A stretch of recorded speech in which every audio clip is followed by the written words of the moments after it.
Bonjour à tous et bienvenue sur la chaîne Wrestling Love. Donc on se retrouve aujourd'hui pour une toute nouvelle vidéo. Donc je vais vous présenter de quoi je vais parler aujourd'hui. Alors je vais tout d'abord faire une review d'Impact Wrestling, donc du weekly du 20 octobre 2020 dans la nuit de mardi à mercredi. Ensuite je vais vous donner mes pronostics pour le prochain pay-per-view d'Impact, le plus gros pay-per-view de l'année, donc Bound for Glory, donc qui se déroulera dans la nuit de samedi à dimanche. Et enfin je ferai une petite review du dernier show Actress Girls Act in Osaka, donc qui a été tourné le 18 octobre et diffusé le 20 sur NicoPro. Alors, donc, je vais commencer avec la review d'Impact Wrestling du 20 octobre. Donc, on a premièrement un 5-way If, Cousin Jake, Hernandez, Alicia, Rhino qui s'affrontent dans le but d'entrer en 20e position dans le Gauntlet Rumble match de Bound for Glory. Donc, le vainqueur de ce Gauntlet match obtiendra une chance au titre mondial euh, quand il le souhaitera. Donc c'est Hernandez qui va gagner le match et donc qui rentrera en dernier dans le Gauntlet match. RS, j'ai mis 1,25, c'est court, il y a des spots qui sont drôles, voilà. Hernandez il pin Rhino. Tu sens déjà que voilà. Je vais pas parler tout de suite du Gauntlet match, mais tu sens que Rhino il met en avant quoi. Enfin après Hernandez c'est pas la personne la plus jeune de l'histoire non plus, mais Rhino c'est lui qui prend le pin. Donc déjà c'est un 10 sur ce que je vais parler ultérieurement dans ma vidéo. Donc voilà, victoire d'Hernandez. Je, je suis même pas choqué. De toute façon, même l'année dernière, c'est celui qui était rentré en 1 qui avait gagné ce gauntlet, c'était Eddie Edwards. Donc voilà, de toute façon, Hernandez ne gagnera pas, donc le faire rentrer en 20, voilà. Donc ensuite, on a Jimmy Jacobs qui interviewe Moose par rapport à EC3 et ça parle de la ceinture de la TNA. Donc si vous ne savez pas, Moose, en avril dernier, lors de Rebellion, il s'est déclaré champion de la TNA, vrai champion d'Impact Wrestling. Euh, voilà, il se déclare le dieu du catch, tout ça, voilà, la légende. Et au bout d'un moment, donc Moose il commence à s'énerver, et sauf qu'il y a des hommes qui sont apparemment des acolytes d'EC3 qui viennent enlever Jimmy Jacobs. Ils le prennent, ils lui mettent quelque chose sur la tête, ils l'enlèvent, ils le prennent en voiture. Voilà. Jimmy Jacobs, donc enlevé, je me dis dans quel but ils font ça en fait. Je comprends pas trop le but de l'angle, mais la rivalité déjà entre EC3 et Moose est excellente. C'est probablement la meilleure rivalité de l'année à Impact, avec celle entre Callihan et Shamrock. Et donc je sais pas où ils vont, mais je suis intrigué. Voilà, ils ont raison, ils le font bien Impact, ils m'intriguent. Voilà, toujours. Donc ensuite voilà, en coulisses, Johnny Bravo il s'engueule, il s'engueule avec tout le monde, Johnny Swinger, tout le monde. C'est en fait c'est la semaine prochaine, donc Johnny Bravo est censé faire son mariage avec Rosemary. Rosemary que j'adore au passage. Et voilà, c'est bien. J'aime bien la storyline. Je trouve que le personnage de Rosemary est super, qu'elle le joue très bien. Que voilà, tout est bien fait. Et ce qui est bien, ce que fait Impact, c'est bien, c'est qu'il ne leur donne pas trop de temps à la storyline. Voilà, c'est un, deux segments maximum par show. Voilà, ils font pas d'erreur. C'est pas quelque chose qui va de toute façon garder les gens pendant longtemps. Et ils le font bien. Voilà, c'est storyline mineure, c'est bien fait et j'aime bien. Et je suis impliqué. Et il n'y a pas besoin d'en faire des tonnes. Et ils le font bien. Donc ensuite, vidéo Diona Purrazzo. Alors Diona Purrazzo, championne de Chaos, gros charisme au passage. Diona Purrazzo, ma catcheuse préférée Impact. Et elle fait une promo absolument géniale où elle va parler de son match contre Kylie Ray à Bound for Glory. Elle va rentrer un peu dans sa tête.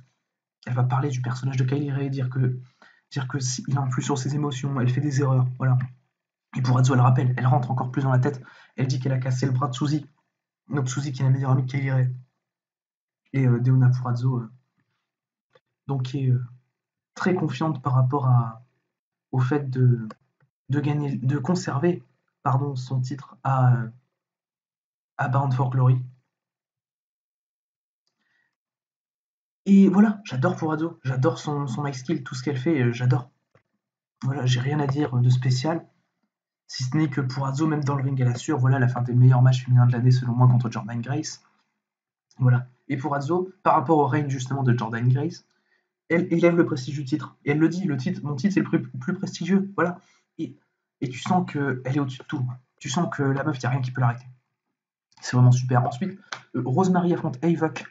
Donc RAS, victoire de Rosemary avec un spear, de la bonne action. J'ai mis 2,5. Donc voilà, c'est deux catcheuses que j'apprécie beaucoup dans le ring. Voilà, j'ai rien de spécial à dire de plus. Ensuite, On a donc une vidéo qui va un peu nous parler de Talk Shop et Mania 2. Donc si vous ne savez pas, c'est le deuxième pay-per-view de Doug Gallows et de Machine Gun qui aura lieu mi-novembre. Donc le premier avait lieu en début août, et voilà, vu que les mecs sont sous son contrat avec Impact et qu'il y a beaucoup de mecs d'Impact qui apparaissent là-bas, ils font la promo. Ils ont raison, c'était super Talk Shop et Mania 1. C'était fun, franchement.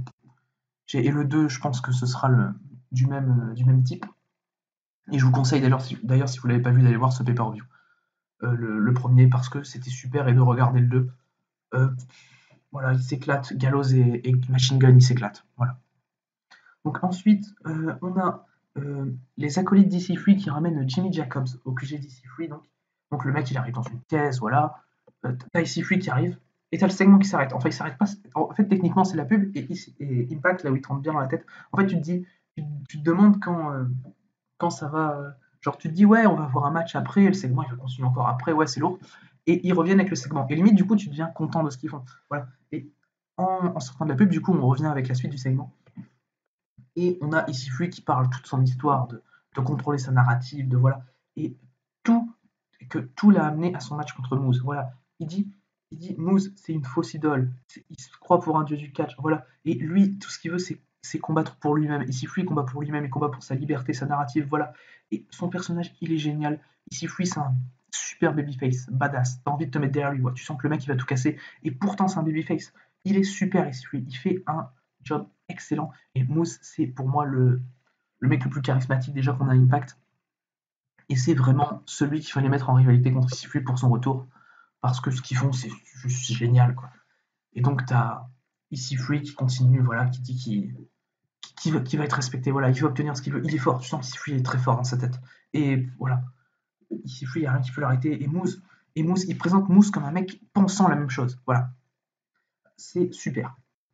Donc, troisième match, Sami Callihan va battre Eddie Edwards par roll-up, après distraction de Ken Shamrock. Voilà. Je rappelle que Ken Shamrock affrontera Eddie Edwards à Bound for Glory. Et donc, ensuite, après le match, Eddie Edwards, il veut se faire Callihan, du coup, voilà. Mais Ken Shamrock, il arrive avec un lock sur Edwards, et on n'en parle plus. Voilà, Shamrock, voilà, il prend Edwards, voilà, il le défonce. Ensuite, Six-Man Tag Team Match, Willie Mack, TJP et Trey Miguel vont battre Chris Bay, Jordan Grace et Rohit Raju. Donc Trey Miguel va faire le pin sur Rohit Raju. Le match est super cool. Euh, j'ai mis, je vais vous dire ma note, j'ai mis 2-3 quarts. Voilà, c'était un match qui m'a bien impliqué. Voilà, c'est des mecs qui, de toute façon, c'est des mecs que j'aime beaucoup. Et Jordan Grace aussi, faut pas oublier Jordan Grace. Et j'aime tous ceux qui sont dans le match, ils font un super work. Chris Bay aussi très underrated, catcher très underrated. Moi j'ai rien à dire, le booking est le bon. Le fait que Rohit Raju prenne le pin, c'est pour moi la bonne chose à faire. Ensuite, avant le main event, donc on a Eric Young qui est interviewé en coulisses par rapport donc à sa rivalité contre Rich Swann, un peu la violence. Donc Young, Rich Swann qui revient de blessure, Young qui lui démonte la jambe, c'est génial, quoi. Il le fait plusieurs fois, et t'as Swann qui prend sa retraite, qui revient. À chaque fois, Swann il revient, Swann il est fort. Voilà. Swann, voilà. Et donc Eric Young, il dit, et super heal, Eric Young, au micro, masterpiece au micro, Eric Young. Incroyable. Donc Young, il dit en vrai mec fou, quoi. Voilà, c'est son personnage, il incarne à merveille. Il dit, ouais, les gens, ils doivent comprendre les conséquences de leur choix, voilà. Et Young, quelque part, il te fait comprendre que c'est lui le boss, voilà. Et que dans sa tête, il n'y a personne d'autre. C'est génial. Et d'un seul coup, t'as Swan qui arrive par derrière. Il se fait Young. Les deux mecs, qui se battent sur le parking et tout, je trouve ça super. C'est un segment, pour moi, qui a de l'intérêt de le faire en Go Home Show, avant Bound for Glory, avant leur affrontement. C'est donc les mecs, tu les mets sur un pied d'égalité un peu. Swan qui revient toujours, Young qui le réattaque toujours, et là, les deux mecs se battent, mais t'as pas de techniquement de séparation. Et ça, c'est super pour arriver à égalité à Bound for Glory. Même si Young, et je peux même pas dire que Young ait l'avantage psychologique. Voilà. Alors que Young l'a fumé plusieurs fois. C'est super bien incarné, super rivalité. Voilà. Donc ensuite, Main Event, The North contre les Good Brothers. Donc Main Event qui m'a un peu déçu, pas en termes de qualité de match. En qualité de match, j'ai mis 3,25 à ce match. Très bon match, très bon Main Event. Pour moi, c'est un dream match par équipe. Hein. Clairement, les deux équipes, elles sont incroyables. Et le problème, c'est qu'on arrive à un no contest. Alors, le problème, est-ce que c'est vraiment un problème, sachant que ça ne décrédibilise aucune des deux équipes? je suis très content que Impact ait fait ça, quelque part, même si les résultats me déçoivent parce que je voulais des vainqueurs un peu clean, quoi. Mais les Good Brothers, ils sont très très forts. Ils doivent pas perdre. The North, ils doivent pas perdre non plus parce que c'est pas les. Maintenant, c'est la troisième équipe. Alors, depuis l'arrivée des Motor City Machine Guns et des Good Brothers, le North, c'est un peu la troisième équipe en tag. Ils sont pas au-dessus de tout comme ils l'ont été pendant un an. Voilà. Et après le match, pour finir le show, on a un gros brawl entre les quatre équipes présentes dans le four-way tag de Bound for Glory. Donc, le North, les Good Brothers, les Motor City Machine Guns et l'équipe composée d'Ace Austin et de Madman Fulton. Et finalement, c'est les Good Brothers qui restent forts, qui restent seuls debout du ring, qui tabassent tout, qui se font les Motor City Machine Guns. Et on n'en parle plus techniquement, super chaud. Techniquement, mon avis sur le show, c'était vraiment. Pourtant, Impact est de qualité, et vraiment de très grosse qualité. En termes de catch US, c'est ma fédération préférée. Je trouve ça d'une logique implacable en termes de storyline. Et là, c'est un des meilleurs weekly depuis longtemps qu'on a eu à Impact. C'est un go-home show d'une solidité remarquable. Et voilà, pour Bound for Glory, j'ai la hype, j'ai une grosse hype. Ils savent le faire, quoi. Tu sens que ils savent où ils vont et ça fait vraiment plaisir. Et justement, je vais en parler de Bound for Glory, puisque je vais désormais faire mes pronostics pour le show qui aura lieu dans la nuit de samedi à dimanche, qui sera diffusé sur Five TV. Donc, premièrement, je vais rentrer dans le vif du sujet. Alors, le match pour le titre Knockout, Deonna Purrazzo qui va défendre contre Kylie Ray. Alors, je vois honnêtement Deonna Purrazzo remporter, c'est ce qu'il faut faire. Elle va conserver son titre. Deonna Purrazzo, tu sens que c'est la top heel, que les autres, ils ont rien à voir avec elle, quoi. Deonna Purrazzo, tu sens qu'elle est intouchable en tant que championne de Knockouts pour l'instant, surtout que ça fait ça fait 2 mois qu'elle a le titre. Il faut pas lui enlever parce que elle est une tellement bonne championne. Deonna Purrazzo, elle est super. Et je pense même qu'on a le potentiel d'avoir un meilleur règne que celui de Taya Valkyrie, et sans être aussi long évidemment, le règne de Purrazzo sera pas aussi long que celui de Valkyrie. Mais on a un gros potentiel en termes de règne. Purrazzo, c'est une catcheuse qui est bonne dans tous les compartiments, qui a une technique sur le ring qui est remarquable, qui a un mic qui est remarquable et qui a beaucoup de charisme. Donc voilà. Et Kylie Ray, c'est une adversaire qui, selon moi, va tirer le meilleur de Deonna Purrazzo puisque c'est une excellente catcheuse sur le ring. Et ça ne fait aucun doute. Donc voilà, je pense qu'Impact sera intelligent et fera conserver Purrazzo. Ensuite, Eddie Edwards va affronter Ken Shamrock dans un singles match. Je vois Ken Shamrock gagner, même si c'est pas la chose qui me ferait le plus plaisir. Voilà, Edwards, tu sens qu'il redescend un peu dans la mid-card, il vient de perdre son titre de champion du monde, il a perdu son rematch. Voilà, Edwards, il redescend fatalement dans la mid-card, comme il l'était l'année dernière. Donc voilà, ça me choquerait pas de voir Shamrock gagner, sachant que Shamrock c'est possiblement son dernier match à Bound for Glory, que Bound for Glory c'est le plus gros show Impact de l'année, et que bon, pour saluer un peu sa carrière, je dis pas que sa carrière va s'arrêter tout de suite, mais qu'il n'aura probablement plus de match à Bound for Glory. Et voilà, pour saluer un peu ce qu'il a fait chez TNA, et en dehors de chez TNA d'ailleurs. Voilà, victoire de Ken Shamrock. Ensuite, Six-Way Scramble Match pour le titre X Division défendu par Rui Raju contre Chris Bay, Jordan Grace, TJP, Trey Miguel et Willie Mack. Rui Raju, tu sens que c'est pas un champion qui est parti pour avoir un hyper long règne. Je vais pas vous cacher que c'est pas mon lutteur préféré, mais voilà, il est bien pour avoir un règne pas trop long. Impact a fait un très bon move de lui mettre le titre d'ailleurs, parce que Rui Raju, tu sens que tout le monde s'en fout, que Rui Raju de toute façon c'est pas un projet, et de lui faire gagner le titre X Division, c'est quelque chose de bien pour lui parce que c'est quelqu'un qui va fatalement remonter dans l'intérêt des gens avec cette ceinture, même si selon moi il va la perdre donc à Bound for Glory, puisque je pense que TJP sera notre nouveau champion X Division à l'issue de ce match. Alors, TJP, pour moi, c'est quelqu'un qui a été construit typiquement pour être celui qui va gagner le titre. Étant donné que, déjà, il est dans la rivalité de base. Bay, Raju, TJP, c'est les trois mecs de la rivalité de base.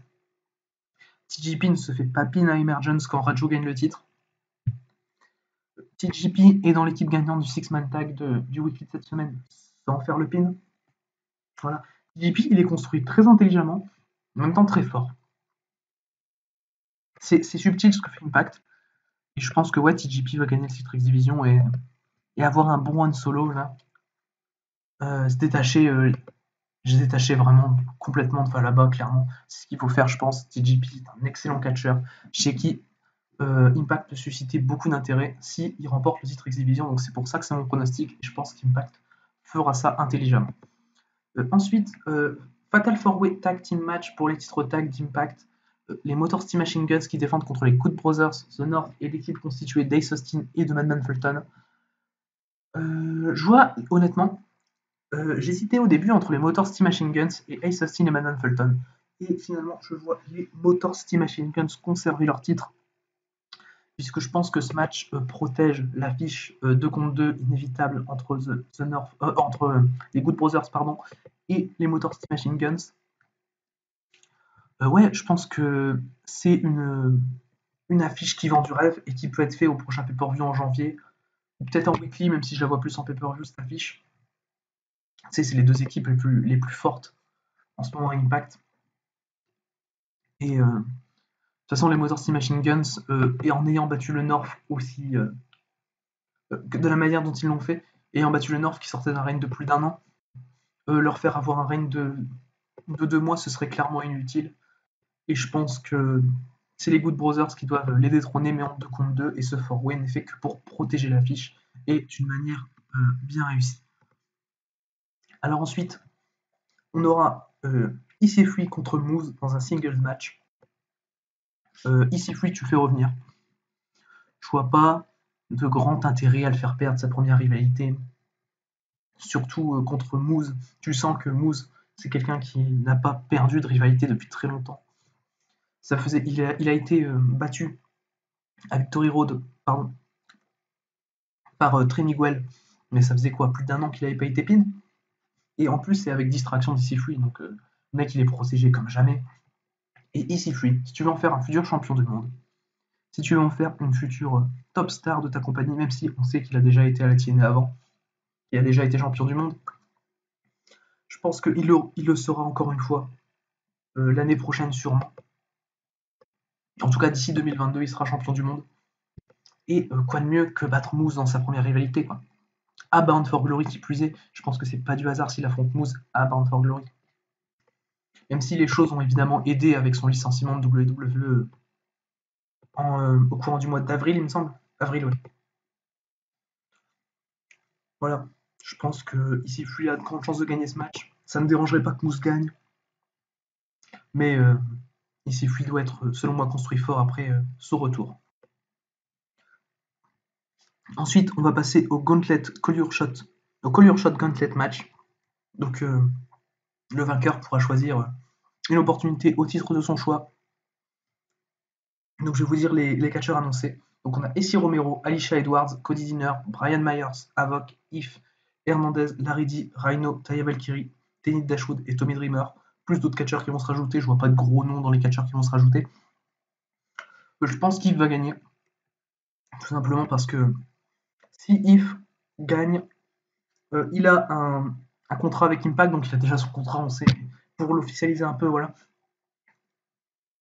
Et donc, Rhino entrera premier, mais si aucun de If ou Rhino gagne, Rhino est viré. Je pense pas qu'ils vont virer Rhino, je pense pas qu'ils iront jusque-là. Mais ouais, If va gagner, et If, le but c'est de le construire fort. Le mec vient de chez WWE, a été booké très mal, on sait. If, c'est quelqu'un chez qui je vois un potentiel, pourquoi pas être champion X-Division, même si on sait qu'il n'a pas trop le style de la X-Division. Mais je le vois pas champion du monde, clairement, If. Mais ça n'empêche pas qu'il faut construire le mec. Et avoir même une chance, admettons, If choisit une chance au championnat du monde, et If ne gagne pas le championnat du monde. Le mec, il est bien crédible, quoi. Donc, ça me choquerait vraiment pas de voir If gagner. Surtout qu'il faut obligatoirement donc, officialiser entre guillemets son contrat Impact dans la storyline. Et donc c'est un pronostic plutôt évident de mon côté. Enfin, donc j'ai rien oublié d'autres noms. Donc enfin, Eric Young contre Rich Swann pour le titre World d'Impact Wrestling Main Event du plus gros show de l'année. J'ai la hype. Ouh que j'ai la hype. Ce match, en termes de storytelling, en termes d'in-ring, il peut être incroyable. Ils peuvent vraiment, les deux mecs peuvent vraiment nous pondre quelque chose d'exceptionnel. Et en termes de storyline, t'as Swann qui se fait défoncer la jambe à chaque fois, et je pense qu'ils peuvent jouer sur ça. Je pense que Young peut attaquer la jambe de Swann plusieurs fois, mettre en avant le fait qu'il veut vraiment mettre un terme à sa carrière, voilà, lui faire apprendre les choses de la plus dure des manières, entre guillemets, s'il n'a pas su le faire de la plus simple. Voilà, c'est ce que Young répète. Young répète qu'il a voulu donner une chance à Swan de partir de la plus facile des manières. Et ouais, ça peut être construit un match très intelligemment et avec beaucoup plus de storytelling qu'on ne le pense. Donc Eric Young, pour moi, je sais que beaucoup de gens voient Rich Swann gagner. Voilà, Rich Swann, ultime babyface, va revenir, va battre Eric Young. Mais Eric Young, quand on y pense, c'est quand même sa deuxième défense de titre. Il gagne le titre le 1er septembre, il me semble. Et Eric Young, pour moi, il n'a pas spécialement à perdre maintenant. Eric Young, pour moi, c'est quelqu'un qui peut vraiment s'installer en top heel de la compagnie pendant longtemps. Et même, je ne demande pas à ce qu'il ait un règne d'un an. Mais Eric Young, il faut lui faire buter des gros babyface. Il faut lui faire buter un gros babyface. Et je pense que Rich Swann va être celui-là. Et Eric Young va remporter ce match selon moi parce qu'il faut aussi de la hit à la fin de ce show. Ce serait très culotté et très très intelligent, plus intelligent qu'on ne le pense de la part d'Impact de faire gagner le match à Eric Young et de finir le show sur une grosse hit, la victoire du top heel, voilà. Et je sais pas si Impact va nécessairement le faire, mais j'ai envie de croire en la victoire d'Eric Young. Voilà. Donc c'est tout. Donc voilà, j'en ai donc fini avec mes pronostics pour Bound for Glory. N'hésitez pas à donner les vôtres dans les commentaires. On aura je reviewerai Bound for Glory évidemment sur la chaîne dans une autre vidéo. Et donc maintenant, on va passer à la dernière chose que je vais aborder dans cette vidéo. Donc c'est la review du show Actress Girls Act in Osaka du 20 octobre 2020, donc diffusé le 20 octobre 2020 encore une fois, et qui a eu lieu le 18 octobre. J'aurais pas grand chose à dire sur le show à part sur le main event. Donc en opener, Ayano, Irie et Yuko Sakura ils vont battre Mai Sakura et Yoshiko Hasegawa. Rien de bien spécial à dire, j'ai mis 2 étoiles à ce match, bon opener, 8 minutes, cool, voilà, c'est RAS vraiment. Ensuite Andras Miyagi, qui a été ancienne double championne par équipe de chez Sendai, qui a battu Marie en 8 minutes là aussi. J'ai pas été le plus grand fan de ce match, j'ai pas été les plus impliqués, voilà, j'ai mis 1,5. Mais quelque part on s'en fout parce que derrière Actress va faire des très bons matchs dans le show. Donc ensuite, je vais passer rapidement sur ces 2 premiers matchs, sur les 2 des 5 matchs du show. Donc on a ensuite Hikari Shimizu et Misa Matsui qui vont battre Momokogo et Momotani. En termes d'in-ring, c'est un super match. 15 minutes, les mecs vont leur donner 15 minutes, c'est super. Il y a des bons kicks, il y a du bon rythme. J'ai particulièrement apprécié ce match, c'est mon deuxième match préféré du show derrière le main event. Et ouais, même si Momotani et Momokogo, c'est pas mon équipe préférée, loin de là, je trouve ça bien de leur donner 15 minutes pour s'exprimer parce que, mine de rien, elles peuvent faire un très bon match comme elles l'ont montré maintenant. Hikari Shimizu, j'aime beaucoup. Donc voilà, je suis allé à 3 étoiles. C'est rare que je vais à 3 étoiles chaque Actress à part le main event, où je vais en général plus de 3 étoiles, voilà. Mais ouais, Actress, ils ont fait un show en termes de temps donné au match qui a été très intelligent. Et ça, j'ai trouvé ça vraiment cool, parce que par rapport à certains autres shows où tu te dis t'as que le main event qui est important et t'as limite la flemme de regarder les autres matchs. Donc voilà, ça j'ai trouvé ça bien cool. Donc, ensuite, Rina Mikura et Saki vont battre Ami Miura et Tayonma qui perd. Encore une fois, qui avait perdu un singles match il n'y a pas longtemps contre Kakeru Sekiguchi, il me semble. Et Tayonma, personnellement, c'est ma cacheuse préférée chez Actress. Elle est juste super. Voilà. Tayonma en termes d'in-ring, c'est super. Non, excusez-moi, c'était contre Maika Ozaki. Voilà, ça me revient. Elle avait perdu le singles match contre Maika Ozaki, excusez-moi. Et tu sens que c'est peut-être un projet, mais pas maintenant. Voilà, pas maintenant, Tayonma. Elle est contractée chez Actress, mais le problème, c'est qu'elle a 34 ans. À 34 ans, elle est géniale. Hein. Tayonma, c'est pas le souci. Mais je pense qu'il faudra rapidement la mettre championne Actress. Et enfin, rapidement, les mecs qui sont pas pressés non plus, ils ont pas à précipiter les choses. Mais pour moi, ça devrait être pour moi la prochaine championne Actress. Et là, ça redescend un peu dans la mid-card, Tayonma. Et je suis un peu déçu du résultat du match. Mais voilà, j'ai mis un 2,75 parce que l'action est quand même vachement cool dans l'ensemble. Ensuite, donc, on va directement passer au main event, vu que j'ai fatalement rien d'autre à dire sur les 4 premiers matchs du show. Le main event, Naoki Takadze va défendre son titre Actress avec succès contre Kakeru Sekiguchi en 17 minutes. Super main event, je suis allé à 3,5 pour ce match. Un match que je conseille. Miyuki Takase, quelque chose que je conseille de toute façon. Excellente catcheuse, Miyuki Takase. C'était un bon rythme. Miyuki Takase, elle a des bonnes prises. Sekiguchi, c'est une catcheuse que j'aime beaucoup, qui a du charisme. Takase, pour moi, c'est la bonne personne pour être champion Actress en ce moment. Même si le problème de Takase, c'est que. Après, c'est pas, je ne peux pas forcément le reprocher à Takase, mais je le reproche surtout à Actress en général, la compagnie. C'est que la meuf, elle défend pas son titre, quoi. C'est sa 3e défense de titre. Depuis novembre 2019, où elle gagne le titre contre Himeka Arita, Himeka qui est aujourd'hui chez Stardom, membre du clan Donna Del Mondo. Et Miyuki Takase, c'est une catcheuse que j'aimerais bien voir avec un meilleur reign, quoi. Donc normalement, elle devrait défendre prochainement son titre contre Sari, Sari qui l'a battu dans un show précédent, Sari qui l'a battu en 1 contre 1, donc dans un match qui n'était pas pour le titre. Et Takase, il y a des choses très intéressantes à faire contre Sari, en plus, j'ai mis 3,75 à leur premier match, je peux facilement aller au-dessus de 4 sur leur deuxième, sachant que Sari, c'est une catcheuse avec qui je pense jamais de toute ma vie n'aller en dessous de 3, étant donné que Sari est juste une catcheuse absolument incroyable. Et si vous ne l'avez jamais vu catcher, vraiment regardez les matchs de Sari parce que elle envoie vraiment du lourd en termes de fluidité, de pression des prises. C'est une des meilleures du monde selon moi. Et voilà, contre Takase, ça peut donner un truc très chouette. Je suis content que Takase ait conservé, c'est logique. C'était très très prévisible le résultat de ce match. Et voilà. Et Takase, je demande pas non plus à ce qu'elle défende son titre autant que Mayayuki chez Ice Ribbon, mais qu'elle défende un peu plus. Voilà, Mayayuki, elle défendait, enfin maintenant elle a perdu son titre contre Suzuki, mais elle défendait quand même très souvent. Et donc là, on se retrouve avec 3 défenses de titre en 1 an quasiment. Et c'est chaud, quoi. Je lui demande pas d'être comme Maya, mais je lui demande quand même de défendre son titre. Après, c'est pas de sa faute, et je veux bien que. Je ne mettrai pas tout sur Takase, évidemment. Takase est une excellente catcheuse, qui est pour moi legit pardon, en tant que championne actress. Et je me fais aucun souci sur son booking à l'avenir, étant donné qu'elle va bientôt défendre probablement contre Sari. Donc je pense que ça va accélérer un peu au niveau des défenses de titre. En attendant, pourquoi pas sa perte du titre contre Taeyonma, qui je trouverais peut-être la plus intelligente pour remporter le titre. Donc voilà, j'en ai fini avec ce show Actress. Donc c'est la fin de cette vidéo. Et je vous souhaite à tous de passer une bonne journée. À la prochaine.